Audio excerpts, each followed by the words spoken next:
오늘 하나님께서 우리에게 주신 말씀은 디모데후서 4장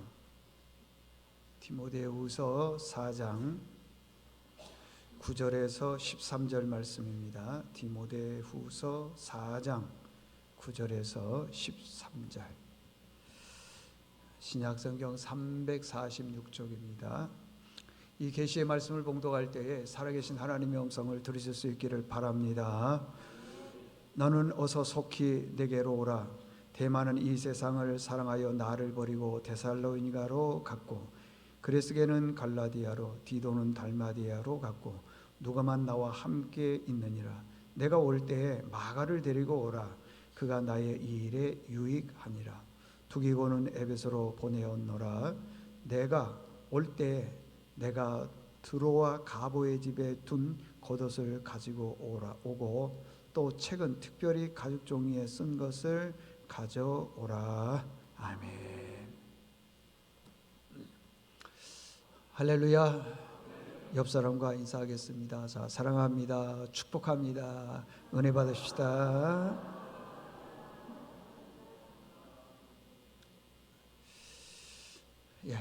오늘 말씀은요, 하나님은 관계를 통해서 축복하신다 라는 제목으로 말씀을 전하겠습니다. 여러분, 인생을 살아가면서 최고의 축복이 뭘까요? 최고.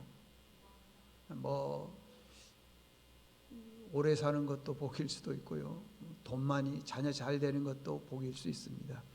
그런데요, 아무리 자녀가 잘 된다 하더라도 관계의 축복만큼은 없습니다. 보십시오. 자녀가 잘 됐다 하더라도 주변 사람들과의 관계가 다 깨져 있어요.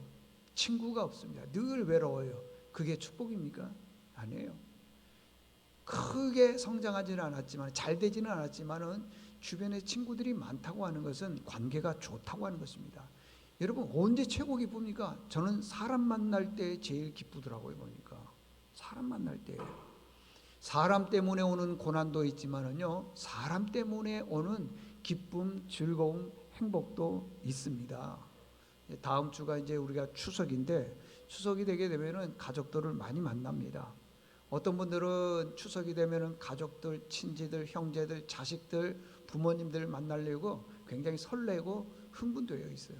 근데 반대로 어떤 사람들은요, 추석이 굉장히 힘듭니다. 외롭습니다. 쓸쓸해요. 갈 곳도 없습니다. 누구 만날 사람도 없어요. 왜 그러냐? 평상시에 관계가 썩 좋지 않기 때문에 그렇습니다. 여러분, 예수 믿는 사람은요, 성품이 좋아야 됩니다. 성품이 나빠가지고는 좋은 관계를 맺을 수가 없기 때문에 그렇습니다. 예수 믿는 사람들은 이상주의를 버려야 돼요. 이상주의가 뭐냐 그러면, 어떤 사람은 믿음이 좋습니다. 그러면 그 사람은 모든 사람과 관계가 다 좋을 것처럼 보이지만은 그렇지 않습니다. 제가 목회를 해보니까요, 기도 많이 하고 열심인 사람들 특별히 성품이 좀 좋아야 되겠더라고요. 아무리 기도 많이 하는데 매일 다투고 싸우는데 그게 되겠습니까, 여러분들? 기도 앞서서, 예배 생활 앞서서, 충성과 봉사에 앞서서 내 성품이 좋아져야 된다는 거예요. 이상주의자들은 자꾸 그러는 거예요. 기도 많이 하면 성품이 변하는 거예요. 그렇지 않아요. 예배 안 빠지고도요, 성품이 안 바뀌는 분들이 많습니다. 그런 의미에서요, 사도 바울은 그 이상주의가 아니고 굉장히 현실주의자입니다. 사도행전은 이 사도 바울이요, 신약 성경을 13권을 썼고, 그 장수로 보기에는 87장을 썼습니다. 그 중에 맨 마지막에 쓴 것이 이게 디모데후서입니다. 디모데후서를 쓰게 될 때는요, 바울이 감옥에 갇혀서 곧 죽기 전에, 어떻게 보면은 마지막이니까 유언과 같잖아요. 그런 유언과 같은 내용의 편지를 썼는데, 이 내용을 보게 되면은 죽음 앞에서 참 그 관계가 중요하다라는 것을 알게 됐다라고 하는 것입니다. 순교 직전에 가 보니까 인간관계가 이렇게 중요하구나, 최고의 축복이라는 것을 알게 되었습니다. 자, 이제 곧 추석이 다가옵니다. 그러면 이제 가족들을 만나게 될 텐데 어떻게 만났으면 좋겠습니까? 두 가지만 말씀을 드리는데 가족들과 만났을 때 이 두 가지를 꼭 지켜야 돼요. 첫째는 상처 주는 말을 해서는 안 됩니다. 여기 10절에 보니까 대마는 이 세상을 사랑하여 나를 버리고 데살로니가로 갔고 그레스게는 갈라디아, 디도는 달마디아로 갔다. 여러분, 대마가 어떤 사람인 줄 아십니까? 바울이 가는 곳마다요 대마가 따라다니면서 잘 충성했고 헌신했던 사람입니다. 더 놀라운 사실은 바울이 감옥에 갇혀 있었을 때 대마도 같이 갇혀 있었어요. 얼마나 충성된 일꾼입니까? 그런데 대마가 이제 감옥에서 출소해서 나와서 살아가는데 보니까 세상이 좋거든요. 세상이. 여러분들 신앙 빼고 세상 살아보십시오. 얼마나 좋습니까? 먹을 것 다 먹고 갈 곳 다 가고 할 것 다 하고 얼마나 좋냐고요. 내 뜻대로 내 마음대로 다 하잖아요. 여러분들, 세상이 얼마나 좋습니까? 남 흉볼 것 다 봅니다. 가끔씩 제가 식당에 갔을 때 이 술을 잡수면서 이제 대화하는 분들, 제가 지난주 금요일도 잠깐 가서 이렇게 보니까 옆자리에 술 잡수는 분들이 계시더라고요. 얘기를 들어보니까요 특별한 거 없어요. 다 남 얘기하고 비판하고 험담하는 얘기들을 그렇게 많이 하더라는 거예요. 여러분, 우리가 예수 안 믿으면요 똑같다고 하는 것입니다. 똑같아요. 대만은 세상을 너무 사랑한 거예요. 그러다 보니까 세상에 중독이 되어버리고 말았습니다. 여러분, 우리는 마음만 먹으면 모든 것들, 세상에 오는 즐거움을 끊을 수 있을 거라고 생각하고 있지만은 절대 그렇지 않습니다. 여러분들, 도박, 술 중독, 게임 못 끊습니다. 여러분들, 웬만해서 쉽지 않습니다. 여러분들은 세상 살아가면서 아픔이 있다면은 아픔 중에 최고의 아픔이 어떤 거라고 생각합니까? 이럴 수 있어요. 내가 일하다가 다쳤습니다. 그래서 뭐 부러졌거나 깨졌거나 해서 피가 납니다. 이런 아픔들은요 병원에 가서 치료받고 시간 지나면 다 나아요. 그런데 인생을 살아가면서 최고의 아픔은 배신의 아픔입니다. 배신. 한번 배신 당하면은요 아물지도 않습니다. 세월이 흘러도요 치유가 안 되고요 회복도 안 됩니다. 얼마나 가슴에 큰 상처를 가지고 있는지 모릅니다. 내가 잘 될 때는 사람들이 많이 몰려듭니다. 내가 잘 되니까 사람들이 와서 축하도 해주고 도움도 받고 잘 될 때는 별 문제가 없습니다. 그러나 한번 실패해 보십시오. 한번 부도나 보고요. 한번 어려움 겪어보십시오. 주변에 있는 사람들이 다 떠나는 경우가 얼마나 많은지 모릅니다. 어려움 당한 사람들, 실패한 사람들 가서 얘기 한번 들어보십시오. 간증 들어보면 대부분이 그래요. 돈 때문에 오는 고난보다도 사람 때문에, 그 배신 때문에 오는 게 너무 크더라라는 것입니다. 자, 보십시오. 바울이 지금 디모데후서를 쓸 때는 감옥에 갇혀 있었습니다. 나이가 많이 들었습니다. 늙었습니다. 병들었습니다. 그랬더니 사람들이요 그렇게 많이 다니는 사람들이 아무도 없더라는 겁니다. 아무도 없어요. 디모데후서 1장 15절에 보니까 아시아에 있는 모든 사람이 나를 버린 일, 모든 사람들이 다 자기를 버렸대요. 그렇게 충성스럽게 따라갔던 부겔로, 허모게노 이런 사람들도요 다 바울을 떠나버렸어요. 딱 있는 사람 누구만 있냐? 누가만 있더라는 겁니다. 바울 주변에요 사람이 아무도 없어요. 썰렁합니다. 죽음을 맞이해 보니까 아무도 없더라는 겁니다. 여러분들, 생각보다요 사람들은 의리가 없습니다. 여러분들, 나하고 뭐 친하다고 해서 그렇지만은 그렇지 않습니다. 의리가 없습니다. 여러분들, 자기밖에 모릅니다.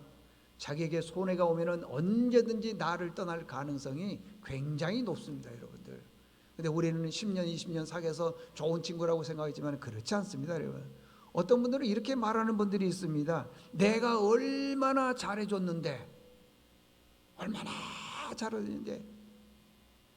그렇지 않습니다. 여러분들, 그 사람은요 떠나는 이유가 뭐냐 그러면은 저 사람에게 이익이 있는데 이제는 실패하고 부도나고 패했으니까 이익할 게 없어. 그래서 떠나는 겁니다. 이익 때문에 가까이 온 것이고 이익 때문에 친해진 것이지, 이익이 없으면은 그냥 당장 떠나버리더라는 것입니다. 잘해줬는데 배신했다고 막 분노하는 사람들이 있습니다. 내가 다시는 그 사람을 보내보라고 막 저주하고 그러는데 여러분들 그럴 거 없어요. 나를 떠나면은 기쁜 마음으로 보내주셔야 됩니다. 잘 가서 잘했으면 좋겠다. 그 사람은 또 어디 가도 마찬가지입니다. 이익되는 사람한테만 가서 붙죠. 진짜 희생하고 헌신하는 장소에는 절대 안 갑니다, 여러분들. 그럴 때 떠날 때는요, 기쁜 마음으로 보내줘요. 그래, 잘 가서 했으면 좋겠다. 그리고 이거 한 가지 배우십시오. 우리 하나님도 참 많이 배신을 당하셨겠구나. 우리 하나님도. 하나님만큼 많은 배신을 당한 분은 이 세상에 없을 거예요, 아마. 하나님께서요, 우주 만물을 창조하시고 우리 인간을 창조했어요. 창조하신 목적이 뭐냐? 나는 조물주고 너희는 피조물이니까 너희 나에게 경배하라, 나를 복종하라. 아니에요. 그게 아니고요, 하나님이 우리를 창조하신 목적은 하나님과 우리와의 관계가 친밀해지고 좋아하기 위해서 그러는 거예요. 그런데 우리는 예배 자리 나옵니까? 이거 조심해야 되겠네. 돈이 그렇게 좋습니까? 그렇게 돈이 좋아서 주일 성수도 안 하고 예배 생활, 기도 생활 아무 늙어서는 못 해요, 여러분들. 늙어서는 아무리 이런 설교 여러 번 했지만은 별로 반응도 없고 그러니까 참 마음이 아픕니다, 여러분들. 여러분, 하나님은요, 우리와 교제하고 싶어 하는 것이지 우리에게 복종하라, 나를 따르라, 그래서 우리를 창조한 게 아닙니다, 여러분들. 하나님만큼 많은 배반을 당한 분은 없습니다. 이사야서 53장 3절에서 5절에 보니까 그는 멸시를 받아, 멸시받았다 그러잖아요. 버림을 받았으며 그러잖아요. 4절에 보니까 그는 실로 우리의 질고를 지고 우리의 슬픔을 담당하였거늘 우리는 생각하기를 그는 징벌을 받아 하나님께 맞으며 고난을 당한다 하였노라. 5절 보니까 그가 찔림은 우리 허물 때문이요 그가 상함은 우리의 죄악 때문이라. 분명히 이렇게 기록되었음에도 불구하고 우리는 그러는 거예요. 뭔가가 잘못되면 하나님이 잘못해서 그렇다고 생각을 합니다.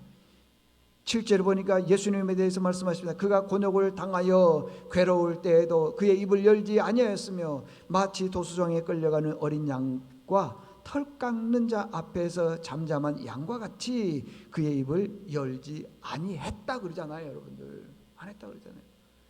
어떻게 할 말을 다 하고 삽니까? 그렇잖아요, 여러분들. 여러분, 인생 살아나가면서 상처 받아본 적 있습니까? 상처 받아본 적 있어요? 그때 기분이 어떻던가요? 에이, 괜찮아. 그렇습니까? 아유야, 상처 받으면은요, 다시는 그 사람 안 보려고 그래요. 이렇게 말하죠. 내가 당신 없으면 못 살 줄 알아? 어디 잘 되나 두고 보자. 막 험담하고 비방하고 어디 가서 잘 되나 보자. 막 그러는 거예요. 근데 여러분들 이거 아세요? 내가 그 사람에게 상처를 받았다면은 나도 많은 사람들에게 상처를 많이 줬어요. 몰라서 그러지. 내가 받은 것만 생각하고 있지 준 건 생각을 안 해. 더 많은 상처를 줬을 거라고. 그래서 이번 추석에 보면은 많은 가족들을 만나고 누구 만나고 그럴 텐데 이렇게 하세요. 상처 주는 말을 해서는 절대 안 된다. 설령 좀 안 좋은 뭐가 있다 하더라도 그 상처 주는 말을 해서는 안 돼. 이게 첫 번째 우리에게 주신 메시지고요. 두 번째는 뭐냐 그러면요, 우리 주변에 혹시 누군가가 고난 당한 사람이 있으면은 같이 있어줘야 돼요. 같이. 자, 오늘 성경에 보니까 11절에 보니까 그랬습니다. 누가만 나와 함께 있느니라. 누가는 직업이 뭐냐면 의사입니다. 지식인이에요. 그리고 누가는 이방인입니다. 이방인. 그런데 모든 사람들은 다 따르고 감옥에 갇히고 다 떠나버리더라고요, 마지막에는. 근데 끝까지 남아있는 사람이 누구냐? 이방인 의사 누가더라는 거예요. 누가. 여러분들, 우리 주변에 보면은요, 여러분들 주변에 보면은 가까운 사람들 보면은요, 참 좋은 사람들 많이 있습니다. 그런 사람들을 향해서 우리 교인들도 보니까 뭐라고 하냐면 죽고 못 살아, 그죠? 그러다 보니까 좋으니까 뭐 누구 장로님, 집사님, 권사님 그렇게 부르면 괜찮은데 너무 죽고 못 사니까 자기야 그래. 자기 친하다는 거죠. 가까운 거예요. 그냥 죽고 못 사는 거예요.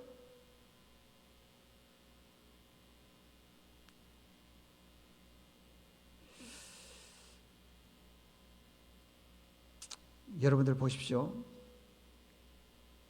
사도 바울이 어떠냐 하면은요, 좋을 때, 다시 말하면은 젊었을 때 복음을 전했는데 사도행전에 보면요, 귀신을 쫓아냈어요. 병든 자를 고쳐줬어요. 그럴 때 주변 사람들이 얼마나 많이 몰려드는지 몰라요. 사람들이 너무 많습니다. 그런데 이제 나이가 들고 늙고 병들면은요, 사람들이 다 떠납니다. 다 떠나요. 지금 바울이 지금 아무도 없는 거예요, 주변에. 그런데 끝까지 누구만 있느냐? 누가만 있더라고요. 누가만. 잘 보십시오. 어떤 사람이 잘 됐어요. 막 사업도 잘 되고 뭐 다 잘 돼요. 그럴 때요, 그 사람 주변에는 많은 사람들이 몰려옵니다. 근데 그 사람이 진짜가 아닐 가능성이 매우 높습니다. 진짜는 어떠냐? 내가 성공하든 실패하든 부도가 나든 어떤 일이든지 항상 내 옆에 있는 사람이 진짜인 거예요. 보세요, 여러분들. 우리 주변에 잘 됐을 때 수많은 사람들이 몰려들다가 내가 실패하면 썰물처럼 다 빠져나가 버리는데 그게 진짜라고 말할 수 있겠습니까? 없지요, 여러분들. 여러분의 인생에는 어떤 사람이 기억이 납니까?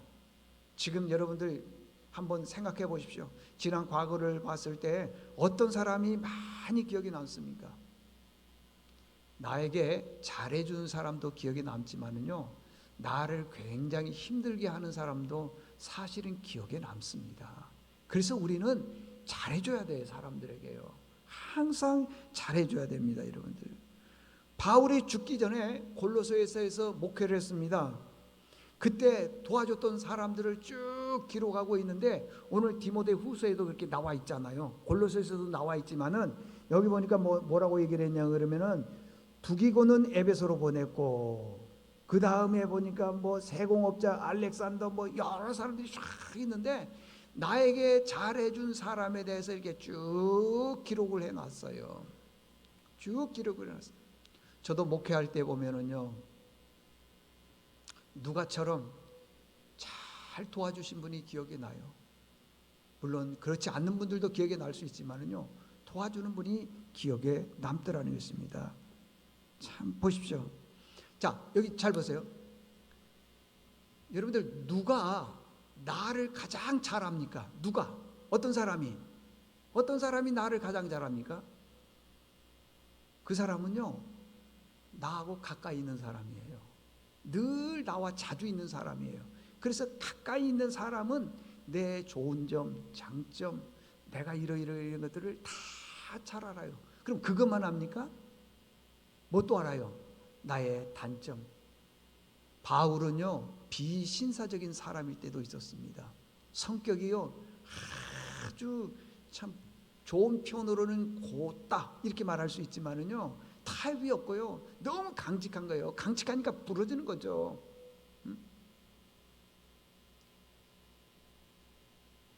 아니, 마가가요, 복음을 전하다가 너무너무 이제 힘이 드니까 도망가 버린 거예요. 그래서 나중에 한참 시간이 지나고 난 다음에 내가 잘못했다. 그래서 이제 잘못을 뉘우치고 바울에게 왔습니다. 내가 잘못했습니다. 이제 용서해 주십시오. 내가 앞으로는 당신이 선교하는 사역에 열심히 끝까지 잘 동참하겠습니다. 그러면 받아줘야 됩니까? 안 받아줘야 됩니까? 대부분 받아줘야 된다 그러죠. 근데요, 바울은 그러지 않았어요. 한 번 배신자는 또 배신할 수 있어. 절대 너는 나하고 같이 선교 못해. 쫓아내더라는 거예요. 그래서 바나바가 얘기를 합니다. 아니다, 자기 실수를 인정하지 않느냐. 잘못을 인정하고 돌아왔으니까 받아주자. 나중에는요, 바울하고 바나바는 참 온유한 성품을 가진 사람인데 안 받아주니까 다투다가 싸움이 일어난 거예요. 그래서 바울은 신라를 데리고 다른 곳으로 가버리고요, 바나바는 마가를 데리고 가는 거예요. 이 보십시오, 타협이 없는 거예요. 한 번 잘못됐으면 눈에 찍히면은요 끝까지 가는 거야. 이런 사람이었다고요. 그러니 주변에 사람들이 있겠습니까? 그런데요, 이 의사 누가는 끝까지 있었다는 거예요. 끝까지. 같이 오래 있으면은요 장점도 많이 압니다. 그렇지만은 그 사람의 허물도 너무 많이 아는 거예요. 그런데 이 누가는요, 바울을 설명을 할 때 그의 단점, 부족한 점, 강직한 점, 비신사적인 모습, 그런 거에 대해서는 한마디도 안 해. 그러니까 바울이요, 누가를 보고 이렇게 얘기를 하더라는 것입니다. 참 기가 막힌 얘기를 해요. 이렇게 얘기를 합니다. 뭐라고 얘기를 했냐 그러면요, 성경에 보니까 그래요. 골로새서 4장 14절 보니까 사랑을 받는 의사 누가 그러죠. 사랑을 받는. 여러분들 주변 사람들로부터 사랑을 받으려면은 내 잘난 모습만 가지고 사랑을 받을 수 있을까요? 그렇지 않습니다, 여러분들. 흠도 있고 부끄러움도 있고 그러지만은 항상 사람이 그렇게 되는 거예요. 좋게 되는 거예요. 여러분들, 바울은 허물이 많은 사람입니다. 약점이 있습니다. 비신사적입니다. 성격도 좋지 않습니다. 그런데 누가는 말하지 않았다는 것입니다. 이걸 뭐라고 얘기를 했냐 그러면은 그 사람의 인격, person, 인격이라는 게 인격. 어떤 사람들은요, 우리 교인들 중에도 그런 분이 있어 참 마음이 아픈데 그 입에서 누구를 칭찬하는 것을 별로 못 봐. 맨 부족하고 허물 많은 그런 얘기만 하는 거예요. 그러면 당신은 어떠냐? 당신은 어떠느냐는 거예요. 그렇지 않아요. 그분에게는 허물이 없는 줄 아세요? 왜 예수님께서 서기관과 바리새인들에 대해서 그냥 그렇게 흥분한 줄 아십니까? 자기의 허물은 생각하지 않는 거예요. 그러니까 예수님이 그 서기관과 바리새인들에 대해서 화를 내면서 분노하면서 회칠한 무덤이라고 그러죠. 회칠. 겉은요 페인트 칠을 하얗게 칠해놨기 때문에 깨끗해 보이지만은 속은 썩었다는 거예요. 예수님이 그런 경우가 있더라는 것입니다. 앞으로 우리가요 누구를 대할 때 좋은 점도 있지만 허물이 많을 겁니다. 그럴 때 우리가 조심해야 될 것은 그 허물을 들춰내서는 안 됩니다. 잠언 17장 9절에 보니까 허물을 덮어주는 자는 사랑을 구하는 자요 그러잖아요. 허물을 덮어주는 사람은 사랑을 구하는 사람, 사랑하는 사람이라는 것입니다. 용서가 뭘까요? 사전에 보니까 이렇게 기록되어 있습니다. 잘못된 죄가 있는데 그 죄를 꾸짖거나 책망하는 것이 아니라 덮어주는 것, 그게 용서랍니다. 교회에서 용서에 대해서 얼마나 많이 설교를 합니까? 사랑에 대해서 얼마나 설교를 많이 하냐고요. 그런데 이게 다 거짓말이라는 거예요. 위선이라는 거예요. 말로는 사랑합니다, 말로는 용서합니다 해놓고 돌아서서는요 용서를 안 해. 사랑을 안 하더라는 것입니다. 예수님께서 아까 말씀드렸지만은 왜 바리새인들에 대해서 회칠한 무덤이라 그러냐? 겉모습은 잘 믿는 것처럼 보여요. 근데 속은 그렇지 않더라는 것입니다. 이거 책망받는다는 것입니다.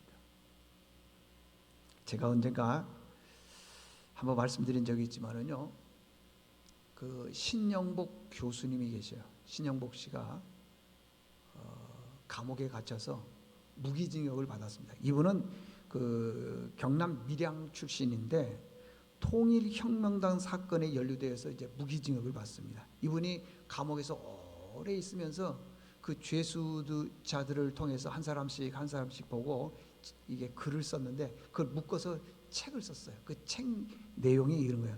감옥으로부터의 사세. 그 중에 한 챕터에 보게 되면은 이런 내용이 나와 있어요. 한 젊은이가 감옥에 들어왔다는 거예요.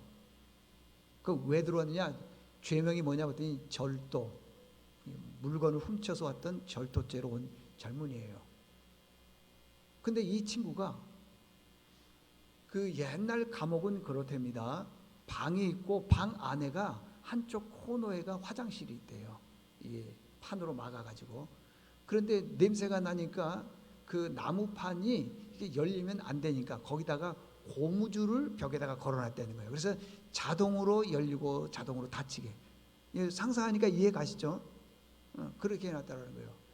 그런데 이 젊은이가 도둑질을 하다가 도둑이야! 그러니까 도망을 가는데 한참 도망가다가 깜깜한 밤이니까 자기 생각에는 여기서 탁 뛰어내리면 1층이라고 생각한 거예요. 그래서 이렇게 탁 뛰어내렸는데 1층이 아니라 3층인 거예요. 그래서 뛰어내리다가 다리가 부러진 거예요. 다리가 부러져서 병원에 가서 치료를 받는데 아직 지금처럼 뭐 잘 치료받고 재활훈련하고 그러게 해서 감옥에 갔으면 얼마나 좋았겠어요. 근데 대충 꾸미고 감옥으로 간 거예요. 그러니까 다리가 굳어가지고는요 이게 문제가 생긴 거예요.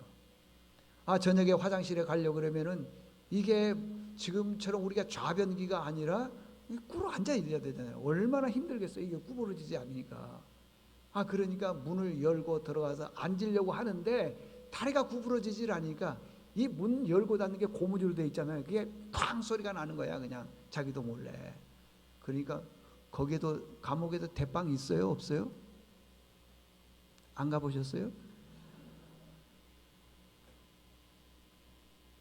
그 감옥 방 안에 그 대빵이 있는 거야. 소리가 꽝 소리가 나니까 자다가 깨가지고 막 어떤 놈이야 하면서 막 욕하면서 너야 그러면서 막 욕하면서 때리더라는 거예요. 그러지만 저녁마다 이제 화장실을 갈까 해서 똑같은 거예요. 갈 때마다 문이 쾅 닫히니까 또 일어나고 또 때리고 그러는 거예요. 한참 시간이 지난 다음에 나중에 알고 봤더니 이 친구가 다리가 구부러지지를 않는 거예요. 그때 대빵이 그러더래요. 야 임마 그러면 얘기를 하지 그랬어. 말을 하지 그랬어.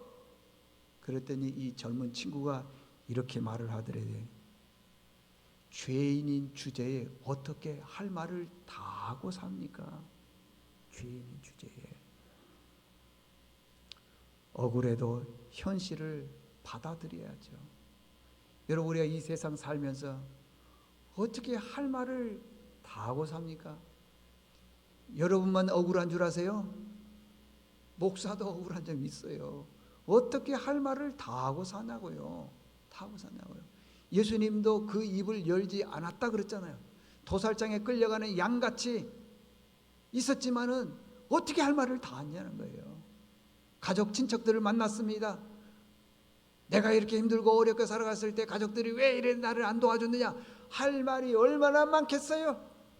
그러면 여러분들은 도와줬나요? 도와줬어요? 받으려고만 하고 있는 그 모습이 옳지 않다라는 것입니다. 예수님도 멸시를 받았습니다. 버림받았습니다. 곤욕을 당했습니다. 괴로울 때도 있습니다. 토살장에 끌려가는 그런 심정도 있었지만은 그 입을 열지 않았다라는 것입니다. 화나고 분노할 일이 있습니까? 어떻게 내가 다 그걸 표현하고 삽니까? 이제 결론입니다. 여러분들 이제 다음 주부터 이제 가족들을 만나게 될 텐데 부모들을 만나게 될 텐데 좋은 관계를 맺으려면 여러분 좋은 관계에서 하나님이 축복하십니다. 좋은 관계를 맺으려면은 첫째는 상처 주는 말을 해서는 안 돼. 그런데요 상처 주는 사람들은 대부분 본인은 상처 줬다고 생각을 안 하니까 이게 문제예요. 자기는 옳은 말 했고 저 사람을 위해서 한 말이라고 그러는데 왜 그렇게 지혜가 없는지. 상처 주는 말 해서는 안 돼요. 두 번째는 혹시 가족들 중에 누군가가 상처받은 사람이 있거나 어려운 일 당한 사람이 있으면 그 옆에서 위로해 줘야 돼요.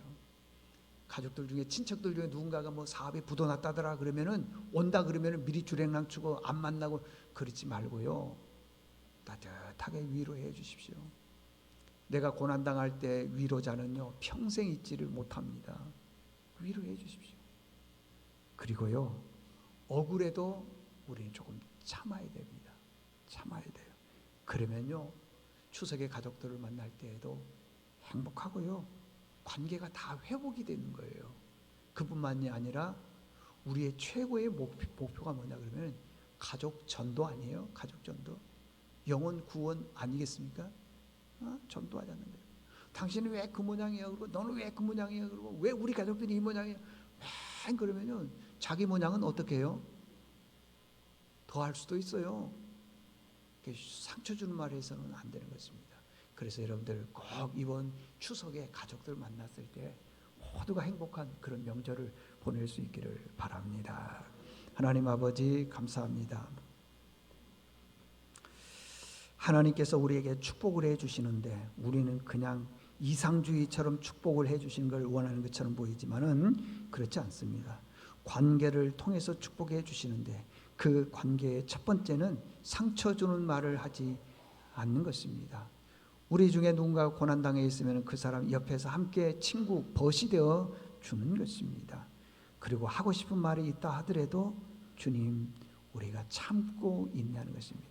그럴 때 관계가 회복되고 그리스도인에서 빛과 소금 역할을 감당한다는 사실을 생각하면서 그렇게 살게 도와주시옵소서. 예수님의 이름으로 기도드리옵나이다. 아멘.